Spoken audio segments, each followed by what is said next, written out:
Selamat jumpa, selamat kenal.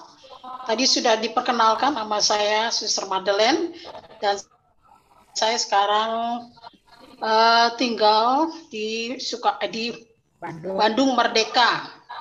Ya, sesuai dengan tema dari rekoleksi pada hari ini, sebetulnya hanya ada satu tema, Tuhan memanggil dan saya menjawab.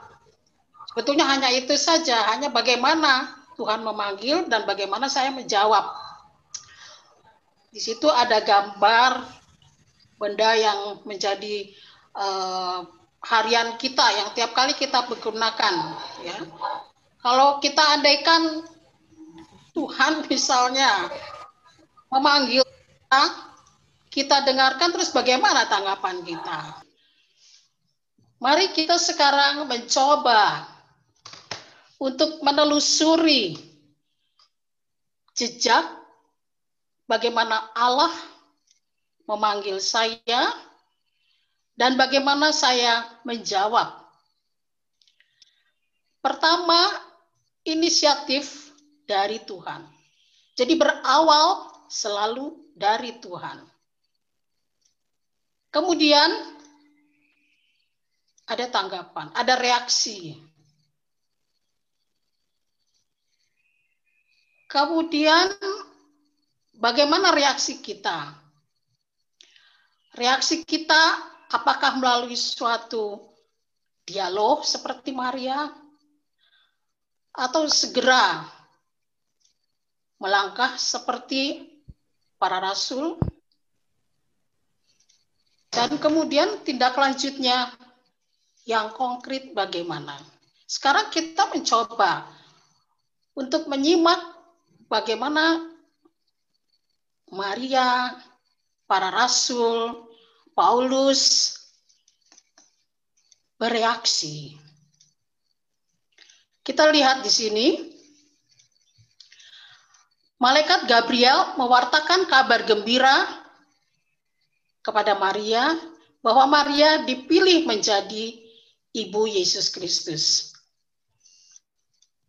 Malaikat itu mewakili kehadiran Allah. Jadi Allah yang berinisiatif.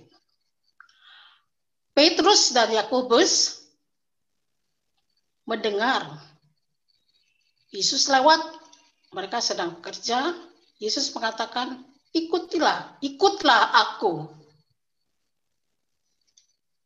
Dan Paulus pada saat perjalanannya ke Damaskus, dia disambar kilat.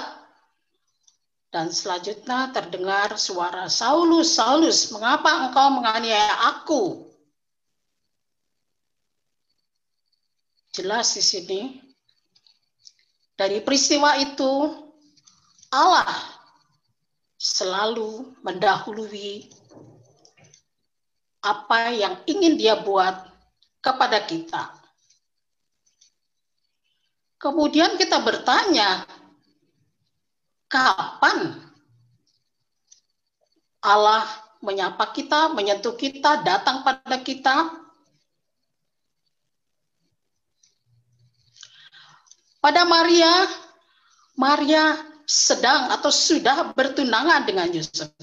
Jadi Maria itu situasinya sudah dalam keadaan terikat dengan Yusuf. Seakan-akan di sini Allah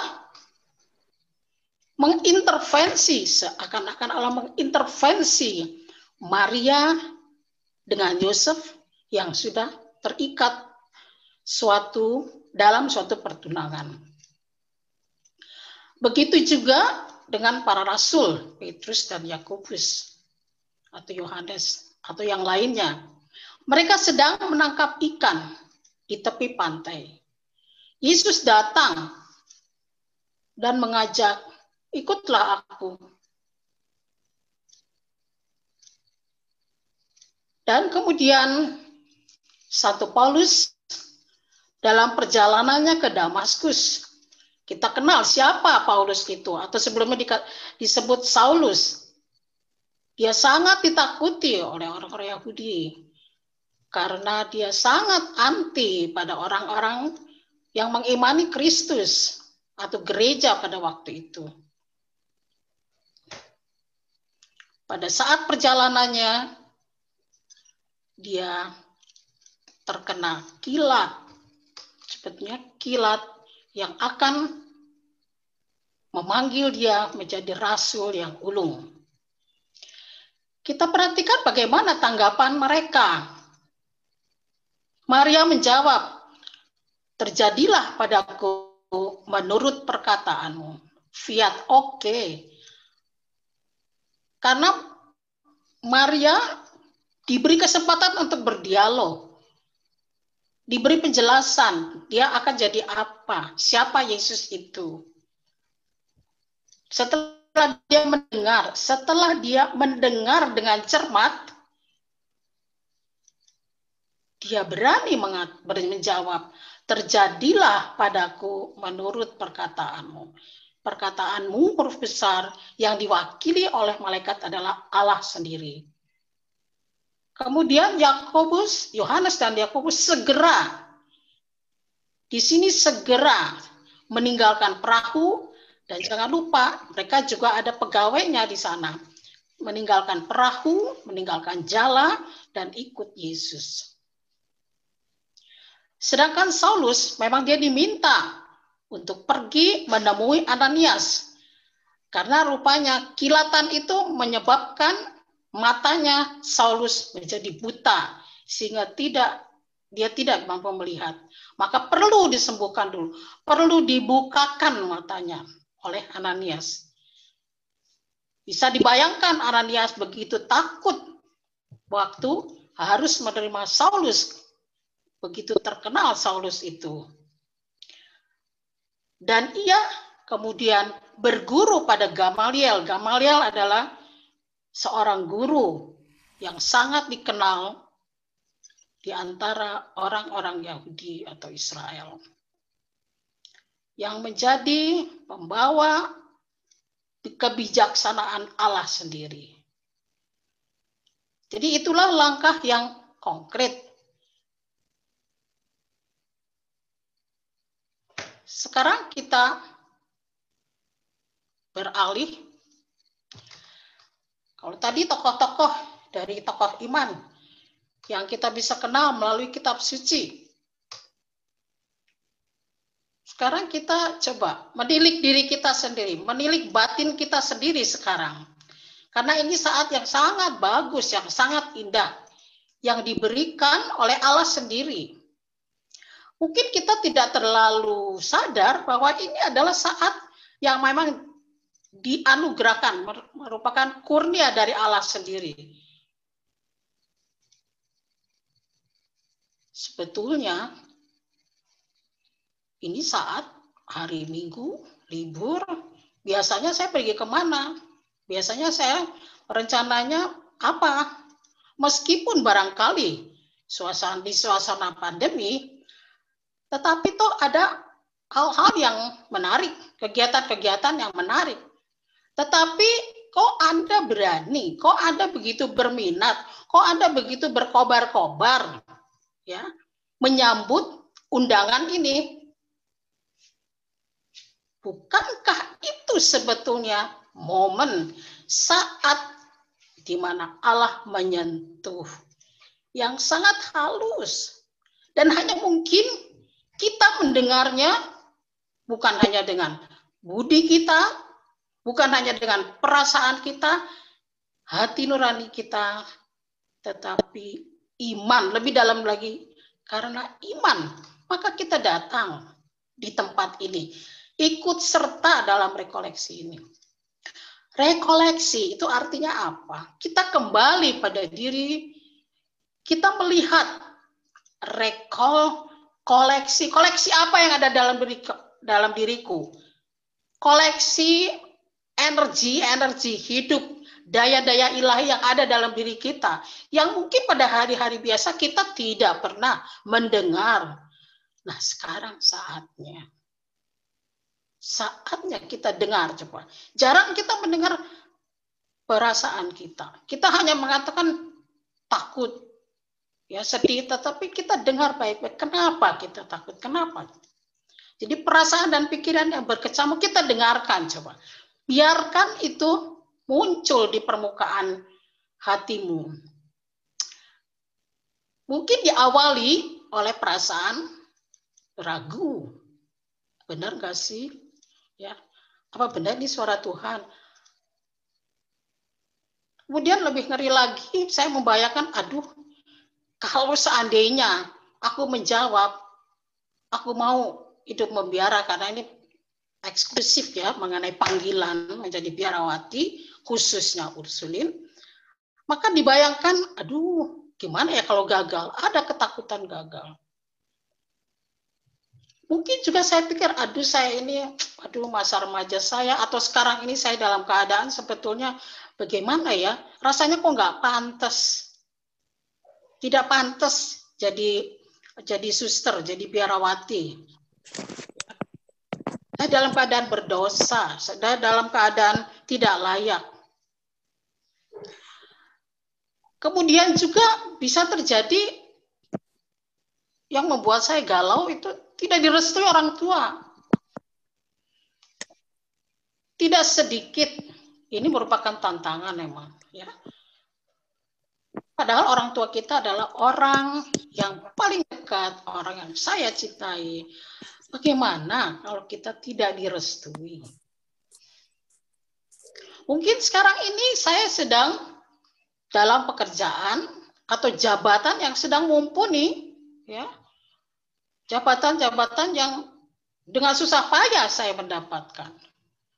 Waduh, masa saya melepaskan begitu saja? Pertanyaan. Atau mungkin saya masih terikat dengan orang tertentu. Saya mengatakan mungkin, entah itu tunangan, entah baru pacaran, ya, entah baru saja kemarin saya jadian. Waduh, gimana ini ya? Mungkin juga saya punya rasa tanggung jawab terhadap orang tua. Ya, kenapa saya merasa berat meninggalkan mereka? Karena saya harus merawat, harus memelihara. Karena saya putri yang terbesar. Saya merasa bertanggung jawab. Mungkin pekerjaan saya yang terbagus, ya, di antara saudara-saudari. Mungkin saya masih harus merawat, menyekolahkan, memberi beasiswa dari adik-adik saya. Atau, aduh usia sudah segini, udah 30 plus, 25 plus. Kok nggak ada jodoh ya? Menanti-nanti tak kunjung datang. Dinanti, dikejar malah lari. Atau kecewa dengan keluarga, orang tua. Melihat contoh-contoh entah dalam keluarga, entah saudara. Ya mengerikan ya hidup. Apalagi di masa sekarang ini. Ya. Cerai, baru saja kemarin 2 tahun yang lalu, 1 tahun yang lalu, kok sudah pecah, sudah putus, sudah berantakan. Atau mungkin juga di saat seperti sekarang ini satu fakta yang membuka mata kita semua, ya. Terjadi juga pada keluarga saya, saudara-saudara saya, kenalan, sahabat, handai tolan, yang memang dirumahkan sampai kehilangan pekerjaan karena virus COVID-19. Ini tidak terlepas dari situasinya. Coba dengarkan, dari sekian ini mungkin ada yang tidak tercatat. Ini kan secara spontan saja. Waktu saya mempersiapkan, mungkin ini ya perasaan dan pikiran yang berkecamuk, yang berkeliaran, ya, yang bergentayangan di dalam hati dan pikiran saya.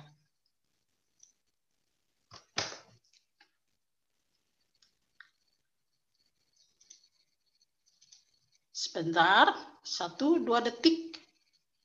Kita hening. Tidak usah malu, tidak usah takut. Buka saja di hadapan Tuhan. Datanglah pada Dia sesuai dengan keadaan batinmu saat ini. Karena Dia sedang menunggu. Dia sedang mengetuk pintu hati kita.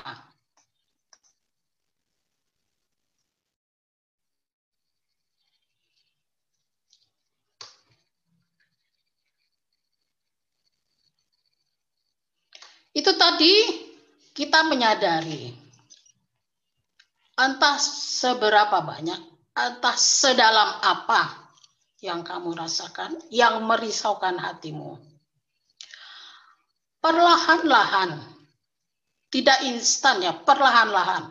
Mungkin butuh 1-2 hari, 1-2 minggu, 1-2 bulan. Mungkin butuh 1-2 tahun. Tetapi memang harus memulai.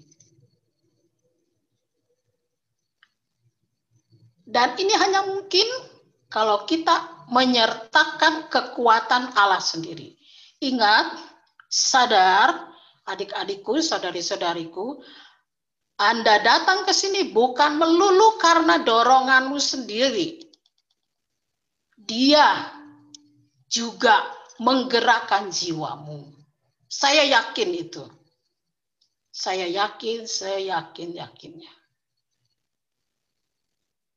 Anda memilih, maka Dia akan menyertai. Oleh karena itu, perlahan-lahan, jangan memaksa diri. Berlembutlah terhadap diri. Tinggalkan pikiran yang membuatmu lemah. Sekali lagi, tinggalkan pikiran yang membuatmu lemah. Dan peganglah pikiran yang memberi kekuatan bagimu.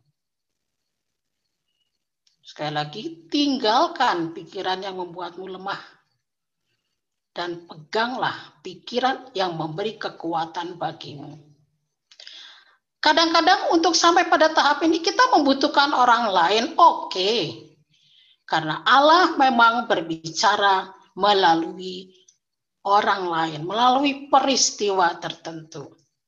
Karena itu bersabarlah. Tapi harus dimulai.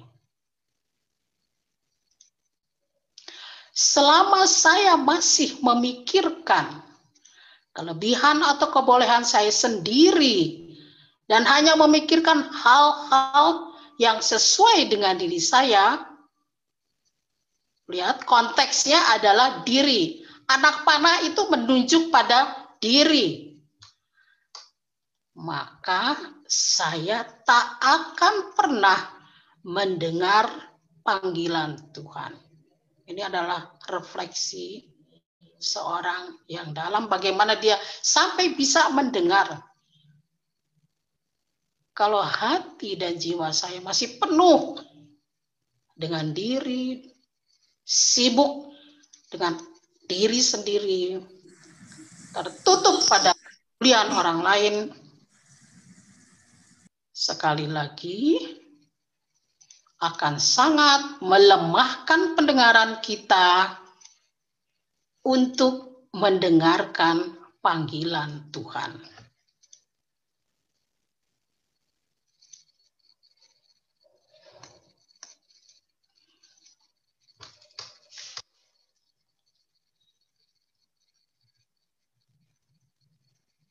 Lanjut ya.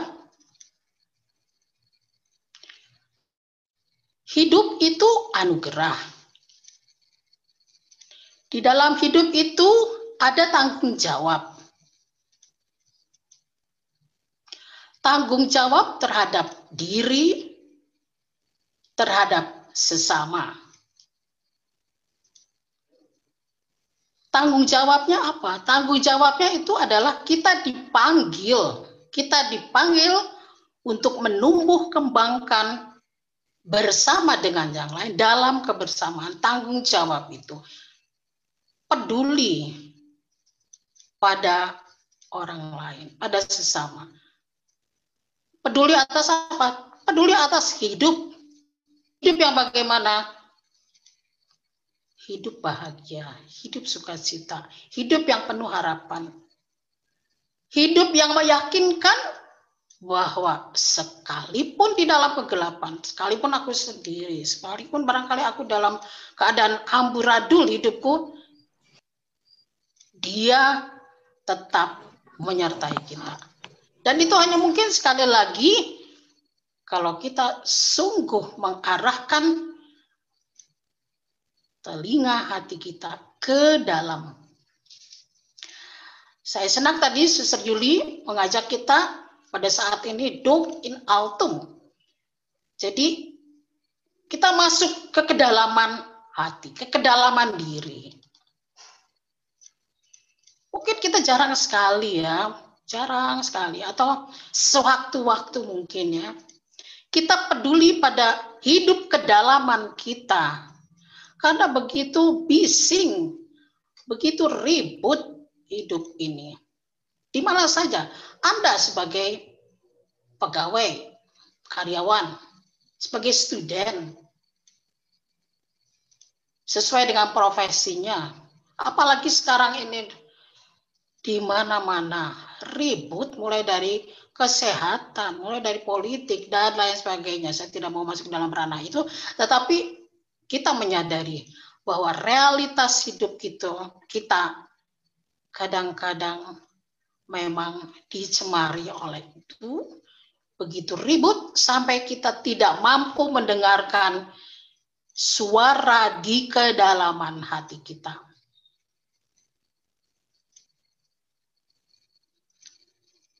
Jadi bagaimana? Allah sudah ada di depan kita. Allah saat ini sedang peduli.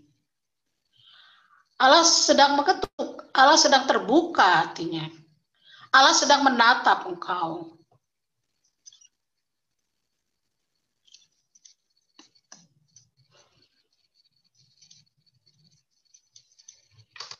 Lagi-lagi tadi saya mengatakan inisiatif itu selalu dari Allah. Dan inisiatif itu inisiatif cinta, berawal dari cinta, berproses dalam cinta, dan berakhir dengan cinta, dan bermuara cintanya berbuah bagi yang lain. Tuhan menjumpai, mengundang, memilih. Santa Angela mengatakan begitu indah. Kalau memang kita menyadari, bahkan berani menanggapi inisiatif cintanya, dia mengatakan betapa pentingnya,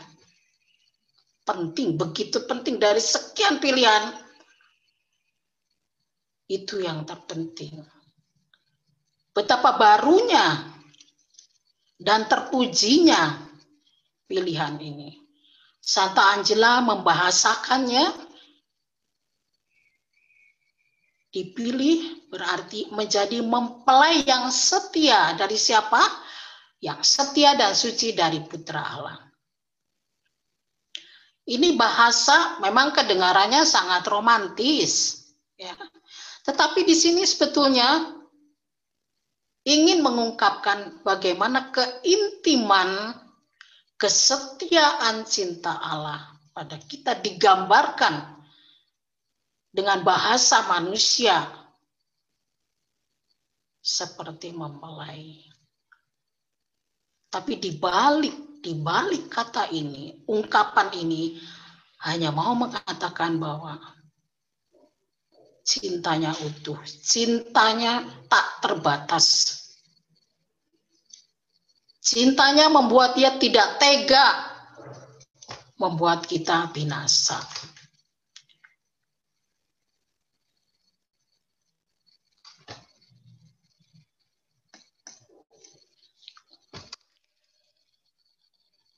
Kurang lebih kalau saya mengimajinasi bagaimana Santa Angela menanggapi suara yang dari dalam, memang dipicu oleh yang dia lihat. hidupnya bukan untuk dirinya sendiri, tapi dipertaruhkan demi kemuliaan Allah Tuhan dan keselamatan jiwa-jiwa. Ini adalah satu titik tujuan pada umumnya, dasarnya dari setiap ciptaan Allah, kita manusia. Ini yang membuat kemuliaan dari martabat kita, bahwa hidup kita yang terarah pada dua, Allah dan bagaimana itu diwujud nyatakan kepada sesama. Santa Angela terpesona pada pribadi Kristus. Pernah Anda mengalami perasaan kagum, terpesona? Kalau kita sudah terpesona pada seseorang, apa saja yang berkaitan dengan pribadi itu, mungkin kita akan kumpulkan. Begitu menarik, foto-foto apa saja yang dia buat, ya. Sampai memang terpaut hatinya pada Yesus. Dan tidak tinggal terpaut saja, tetapi terlibat dalam pelayanan Yesus. Ini dinamikanya, terpesona, terpaut, terlibat. Jadi kalau saya berhenti saja pada terpaut, apa artinya? Harus ditindaklanjuti. Seperti Maria, ditindaklanjuti dengan, oke Tuhan, saya percaya. Saya tidak tahu pasti apa yang akan terjadi di masa depan, tapi aku percaya sesuai dengan apa yang kau katakan. Begitu juga para rasul. Begitu juga Paulus atau Saulus. Kita lihat mereka sampai mempertaruhkan nyawanya demi cintanya pada Yesus. Bagaimana penderitaan Paulus? Bagaimana misalnya Petrus sampai dia bersedia disalibkan terbalik, kepalanya di bawah. Bagaimana Santo Paulus, kematiannya mengerikan, dipenggal kepalanya. Dan itu semuanya sekali lagi karena cintanya yang dahsyat kepada pribadi yang menarik mereka.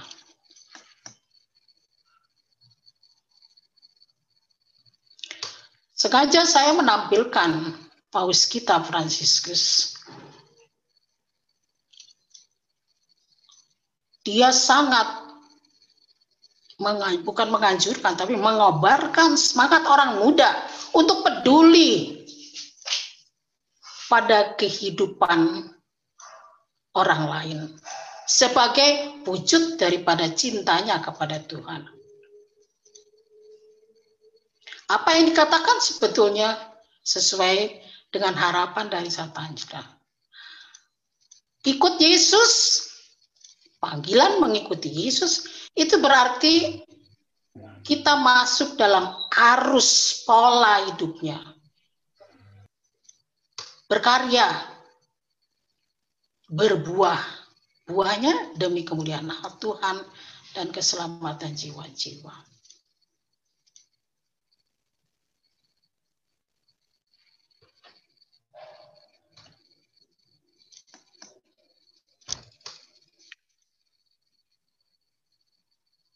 Untuk itu memang kita harus berani meninggalkan. Kalau di sini jala dan perahu ini ada ungkapan dari yang kita miliki, dari hal-hal yang melekat pada kita. Bisa dicari nanti dalam sharing, mungkin dalam renungan sejenak, ya. Mungkin pada saat sekarang ini saya mendengar, tapi sambil juga merenung-renung, Apa ya jala saya? Apa ya perahu saya? Apa yang membuat saya nyaman, nikmat, dan berat untuk ditinggalkan, untuk meninggalkan? Siap saya segera atau tunggu. Saya pikir dulu ya.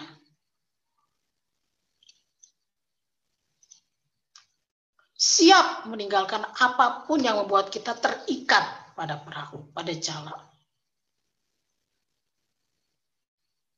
Bisa barang, bisa orang, bisa jabatan, bisa gelar, bisa apa saja. Maka dengan sendirinya di sini kita dipanggil untuk berani ambil risiko.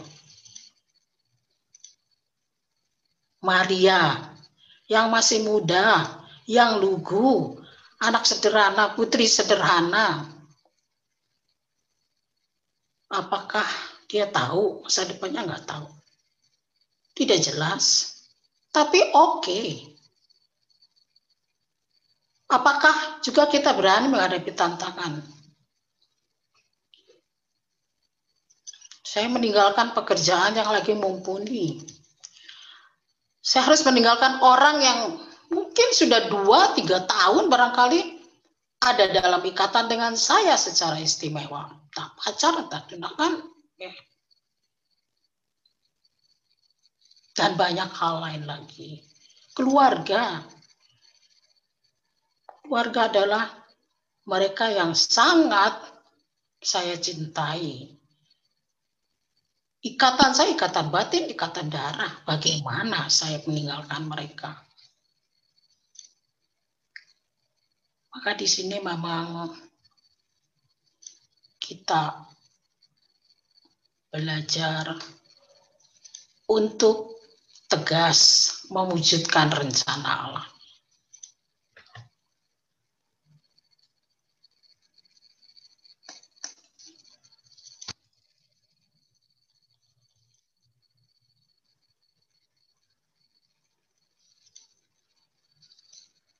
Bagaimana? Apakah kita rela meninggalkan keluarga, sahabat, teman, siapa saja yang berrelasi dengan kita?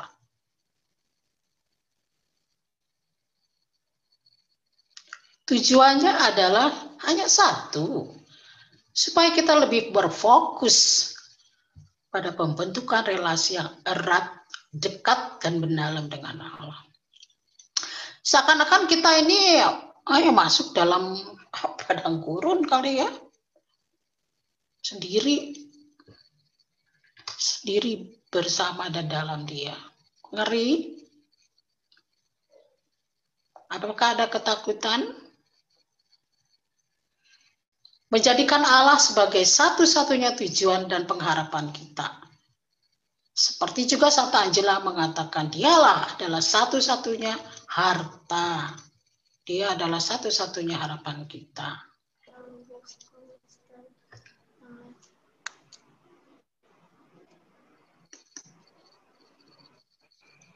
Oke, jika Dia memanggil Anda untuk mengikuti jalan ini, yang sekarang yang konkret adalah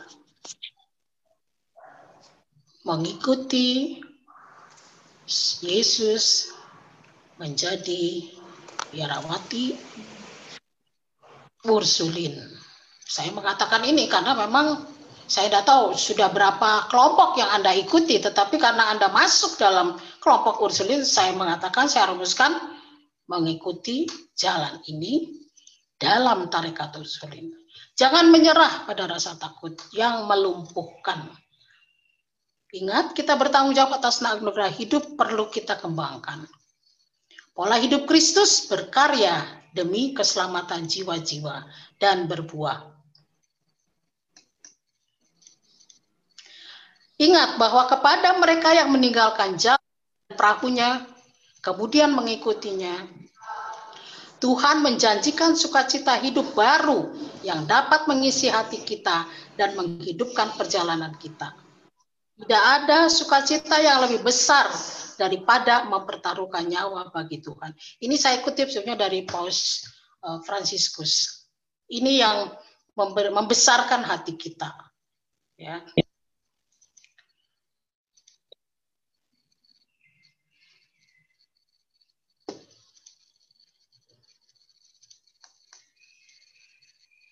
Nah, Santa Angela ini kata-katanya sangat mengobarkan semangat kita untuk mengambil keputusan. Beranikah Anda untuk ambil keputusan? Untuk itu buatlah, bertindaklah. Kalau bertindak itu bergeraklah dengan penuh keyakinan. Ada risiko yang baru. Yakin dengan itu. Dan bersiaplah untuk menerima, melihat kejutan-kejutan di dalam hidup kita setelah kita ambil keputusan.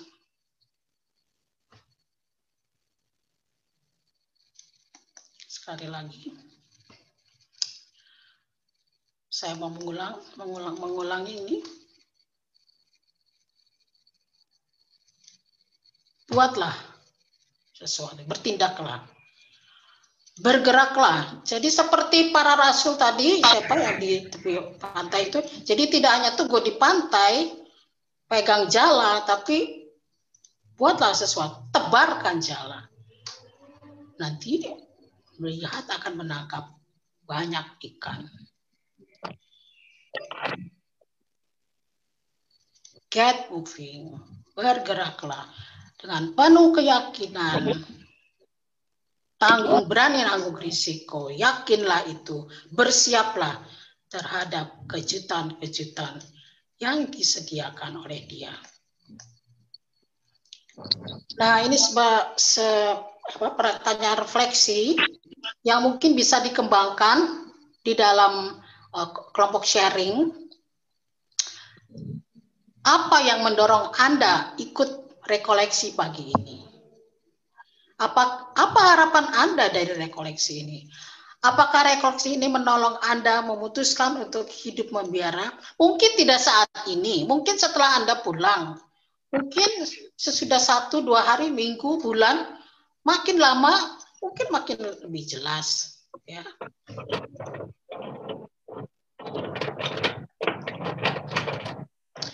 Terima kasih, dan saya mengakhiri dengan kata-kata dari Allah sendiri atau Yesus sendiri. Bukan kamu yang memilih aku, tetapi akulah yang memilih kamu. Aku telah menetapkan kamu supaya kamu pergi dan menghasilkan buah, dan buahmu itu tetap, supaya apa yang kamu minta kepada Bapa dalam namaku diberikannya kepadamu. Inilah perintahku kepadamu, kasihilah seorang terhadap yang lain. Aja sebetulnya, ya.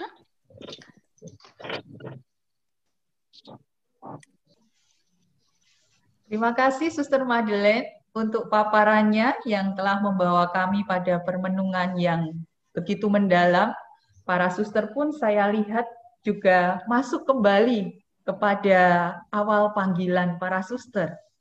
Nah, rekan-rekan muda sekalian, kita akan masuk ke kelompok-kelompok kecil. Nanti rekan-rekan akan dipandu, didampingi dengan suster-suster juga. Silahkan dalam dinamika proses yang berlangsung, kita saling terbuka.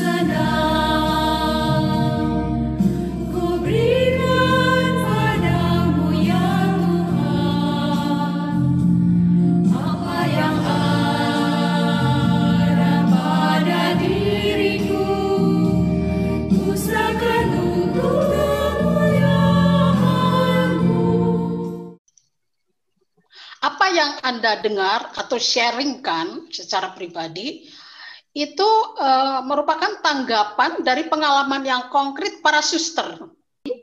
Ini selayang pandang tentang Ursulin, rekan-rekan muda sekalian.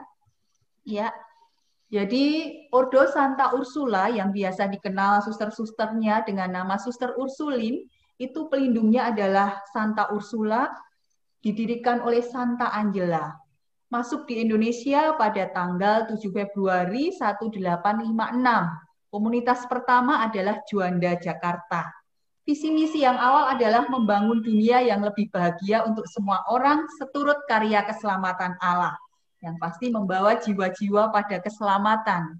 Lalu karya-karya Ursulin itu ada pendidikan, sosial, pastoral, dan juga kesehatan untuk yang internasional. Di Indonesia kali lalu ada kesehatan gigi, tetapi saat ini sudah tutup, tetapi tidak menjadi kendala bahwa kalau misalnya ada rekan-rekan yang latar belakangnya dari bidang kesehatan, itu juga tetap bisa. Dan seperti sharingnya Suster Madeleine tadi, awalnya beliau itu nggak ada sangkut pautnya bahwa latar belakangnya SPD atau apa, tidak. Jadi semua itu proses. Nah, lalu semboyannya adalah Solideo Gloria. Semua hanya demi kemuliaan Tuhan. Next, berikutnya. Nah, ini logonya. Uni Roma itu berarti kita bukan hanya di Indonesia, tapi kita diikatkan. Tarekat Ursulin itu kita internasional, jadi bukan hanya di Indonesia. Lalu logo karya pendidikan Ursulin itu Serviam. Kita melihat sekolah-sekolah yang ada dalam karyanya suster-suster Ursulin pasti apa ya, identik dengan logo ini. Aku mengabdi. Yuk. Ya, apa saja yang dilakukan pengikutnya? Nah, suster-suster Ursulin ini dalam gerak karyanya di pendidikan, kesehatan, sosial karitatif, pastoral, rohani, apa saja sih yang dibuat? Nah, ini selayang pandangnya. Hidup komunitas, artinya sebagai suster tidak hidup sendiri, tetapi hidup berkomunitas. Jadi lihat, ada tua, ada muda, bergabung, ada gendut, ada kurus, semuanya menjadi suatu apa ya, harmonisasi yang indah. Lanjut, Suster. Ya, hidup bersama mereka. Ini ada di Kampung Sawah kalau tidak salah. Ya, silahkan. Nah, para suster ini mendampingi anak-anak panti. Ini ada di Otista. Ya, Jakarta. Lanjut. Ini pendampingan anak asrama. Ini ada Suster Sinta di Atambua. Ya, next. Lalu mempersiapkan masa depan, karena dunia pendidikan, maka terlibat di sekolah-sekolah. Maka tadi kalau dikatakan, saya mau jadi guru, tapi juga jadi suster, di Ursulin ada jawabannya. Lanjut, Suster Claudi. Pastoral keluarga, kunjungan keluarga, biasanya ini terlibat dalam kegiatan di paroki, bersama dengan Dewan Paroki untuk menekuni pastoral keluarga. Nah, pendampingan iman remaja, ini konteksnya juga masih di dunia pendidikan. Lanjut, Suster. Mendampingi para pengungsi. Ini pengalaman ketika berkaitan dengan Timor Leste. Di sana dulu. Lanjut. Ya, solidar dengan yang menderita. Next. Nah, berbagi kebahagiaan. Tadi dalam sharing di kelompok juga, saya senang karena melihat suster-susternya gembira. Nah, itu bukan dibuat-buat loh ya. Ini fotonya memang ada dan tadi nyata dalam dinamika ketika rekan-rekan masuk dalam pertemuan virtual kita. Menimba kekuatan dari Allah dalam ekaristi dan hidup doa. Tadi sharingnya Suster Tere dan diteguhkan juga pengalaman dari rekan-rekan tadi lewat menyimak sharingnya Suster Tere. Bagaimana kekuatan kita itu nggak ke sini Tuhan. Ya. Kiki. Mana sajakah biara-biara Ursulin di Indonesia? Yuk. Next. Nah, rekan-rekan bisa melihat kalau rekan-rekan posisinya di Jawa itu juga ada di Jawa Tengah, Jawa Timur, Jawa Barat. Kalau ada di Irian Jaya, itu juga ada di Timika, di Agats. Kalau posisinya di Sulawesi, itu ada di Kota Mobagu, ada di Amurang. Kalau di Kalimantan, itu ada di Nangapino. Yang belum ada, kita memang di Sumatera. Jadi, kita nanti melihat, tapi di Nias sudah ada di Nias ya. Di Sumateranya belum, tapi Nias, yaitu pulau kecil nyebrang dari Sumatera ada. Nah, pusatnya adalah di Bandung. Jadi tadi siapa ya yang tadi di SMP Yosudarso? Nah, deket kok. Nah, bisa dimulai dengan hadir ikut misa di kapel, bisa bertemu dengan para suster, atau ke komunitas Merdeka ada Suster Madeleine. Nah, ini dia tahapan pembentukan yang tadi disampaikan oleh Suster Madeleine. Jadi ada simpatisan. Rekan-rekan yang hadir ini bisa dikatakan simpatisan. Jadi kenal-kenal dulu, kenal sambil lalu. Lalu aspiran di sini sudah mulai melamar rekan-rekan bahwa ingin melihat lebih dekat dan mengalami lebih dekat seperti apa toh kehidupan di biara itu. Lalu postulat, postulat itu sudah masuk di tahap pembentukan. Di sini tadi hadir Suster Ika sebagai pendamping postulat yang saat ini berada di ND. Untuk Ursulin, saat ini ada 2 rumah pembentukan postulat, yaitu di Timor Leste dan di ND. Kemudian novisiat, novisiat ada di Bandung, di Supratman. Juniorat itu sudah terima kerudung, lalu sudah mulai bertugas di komunitas-komunitas, kemudian persiapan 4-5 tahun, berikutnya baru terima cincin. Seperti apa sih keragaman kegiatan di tahap-tahap itu? Nah, ini rumah novisiat yang ada di Bandung. Jadi rekan-rekan yang ada di dekat di Bandung, silahkan berkunjung. Mereka hidup bersama, karena dipersiapkan untuk nantinya jadi suster. Kegiatan rohani, mereka doa pagi bersama, ibadat, misa, dan ibadat sore juga. Nah, ternyata keragaman budaya itu tidak luntur. Jadi di dalam pembentukan pun itu muncul. Jadi kami tetap berdinamika dalam budaya-budaya yang beragam, lalu cinta kebangsaan juga tetap ditanamkan, dramatisasi ketika kisah sengsara itu juga ada. Kemudian rekreasi kan perlu, jadi juga ada rekreasi bersama. Next. Nah, ini tadi ya, suster itu juga manusia, juga dihadapkan pada kebutuhan. Jadi, kalau rekan-rekan mungkin ada yang berpikiran, wah suster itu enak ya, hanya tidur, makan, doa, kerja. Nah, dalam komunitas-komunitas kecil, kami para suster juga dituntut untuk bisa mengerjakan tugas-tugas rumah tangga. Nah, di komunitas pembentukan, di novisiat, di postulat, dinamika untuk pekerjaan rumah tangga itu juga dilatih bersama. Next. Nah, ini adalah hari studi. Kalau kita lihat ada frater juga, itu berarti hari studi bersama dengan calon-calon imam. Lalu ada juga kami diberi kesempatan untuk ikut mendampingi di sekolah-sekolah Ursulin sebagai persiapan kalau nantinya kami memang berkarya di dunia pendidikan. Next. Nah, ini dia. Mungkin tadi rekan-rekan terkagum-kagum dengan suaranya para suster. Nah, itu tidak langsung jadi, tapi mereka ada latihan-latihan. Itu tadi ada latihan kur. Nah, ini jadi tidak semua itu, wah suaranya emas ya, enggak. Dulu juga ada yang suara kaleng, tapi karena latihan-latihan, pada akhirnya mereka bisa. Oke, lanjut. Nah, ini prosesnya ketika akan menjadi dari novisiat, dari novis, ya ini dari postulan novis, dari ini novis ke juniorat, terima kerudung, next. Next, suster. Nah, ini terima kerudung, maka dia akan menjadi suster muda. Lanjut. Setelah itu perlu waktu 4-5 tahun kurang lebih untuk meyakinkan sungguh, baru setelah itu kaul kekal. Kaul kekal para suster akan menerima cincin. Sama seperti seorang mempelai dalam pernikahan, maka cincin itu juga menandakan keabadian, kelanggengan, ikatan yang sejati, yang abadi dengan sang mempelai, di mana mempelai kami adalah putra Allah. Next. Nah, ini janji yang kami ucapkan dan kami tunjukkan, dan lewat prosesi ini para suster dengan lantang akan menyanyikan, bahagiaku terikat pada Yahweh, harapanku pada Allah Tuhanku. Next. Nah, Ini ketika dilangsungkan berkat dan juga akan diperdengarkan litani orang kudus. Jadi kita benar-benar berjanji membumi seperti takbisan imam ya. Kalau rekan-rekan melihat romo-romo ditakbiskan juga mereka melakukan ini. Lanjut. Ini penandatanganan. Jadi kalau pernikahan itu juga ada tanda tangan.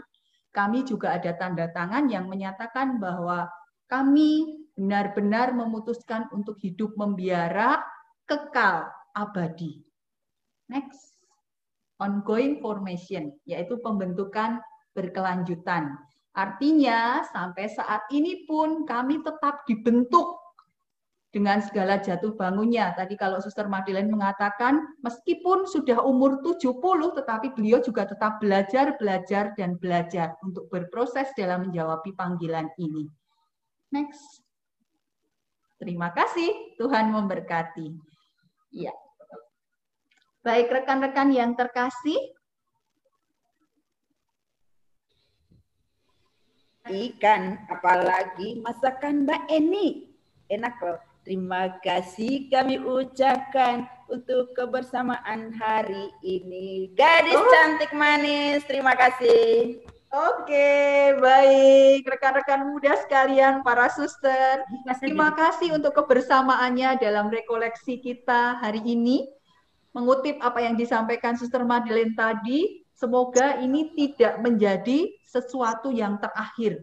Tetapi kami tetap menunggu rekan-rekan, bisa nanti ditindaklanjuti lewat Suster Claudie. Kalau tadi mungkin, aduh aku kok kayaknya tertarik ya ngobrol dengan suster itu, nah japri saja nanti dengan Suster Claudie, minta kontak personnya ya. Yang pasti Ursulin terbuka untuk menyambut rekan-rekan muda sekalian. Bersama kita bisa kita menghadirkan keselamatan bagi banyak orang.